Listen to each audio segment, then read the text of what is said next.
કોંગ્રેસે ખાડામાં ભાજપના ઝંડા લગાવ્યા, તંત્ર દોડતું થયું। સુરત મહાનગરપાલિકાની પ્રી મોન્સૂન કામગીરી નબળી સાબિત થઈ હોય તેવું લાગે છે, કેમ કે વરસાદ શરૂ થતાં જ અહીંના રહેવાસીઓ માટે ભારે વરસાદની સાથે ગટરના પાણીની પણ સમસ્યા ઊભી થઈ છે।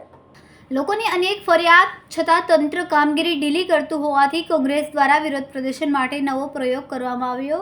સુરતના ભૂવા હોય કે પછી ખાડા હોય કે ઉભરાતી ગટર હોય, ત્યાં બધે જ ભાજપના ઝંડા લગાવીને વિરોધ કરવામાં આવી રહ્યો છે। તાજેતરમાં પુણા વિસ્તારના લોકોએ પણ ઉભરાતી ગટર પર ભાજપના ઝંડા લગાવીને વિરોધ પ્રદર્શન કરતા તંત્ર દોડતું થયું અને ઝડપથી કામગીરી શરૂ કરવા મજબૂર બન્યું। સુરત પાલિકાના વરસા ઝોનમાં પુણા વિસ્તારમાં છેલ્લા ઘણા સમયથી પાણી અને ડ્રેનેજની સમસ્યા જોવા મળી રહી હતી અને લોકો તેનો વિરોધ કરીને ફરિયાદ પણ કરી રહ્યા હતા।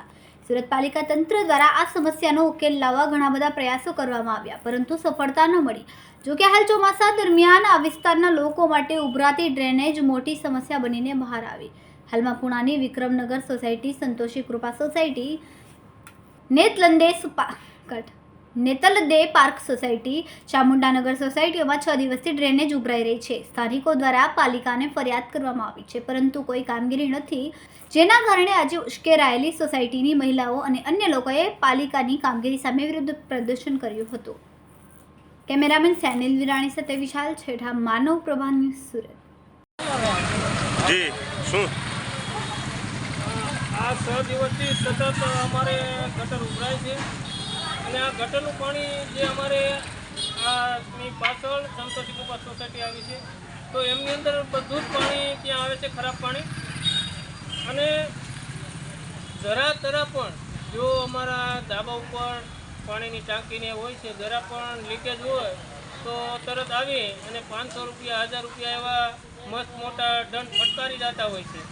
અને આ પાણી સતત 6 દિવસથી ગંદુ જાય છે, તો આની અંદર મેલેરિયા છે, એવા ઘણા બધા પ્રકારના રોગો થાય, તો બાળકોની દશા શું થાય? કારણ કે બાળકોને ભણવા જવા માટે આ રોડેથી જ નીકળવું પડતું। તમે કોઈને રજૂઆત કરી છે આ બાબતે? હા, એસએમસીમાં 5 થી 6 વાર કમ્પ્લેન કરેલ છે, પણ કોઈ આવતું નથી। વચમાં શનિ રવિ આવી જાય છે અને શનિ રવિ આવે તો આ લોકોને શનિ રવિ હોય તો મરી જાય તો મરી જવા દેવાના।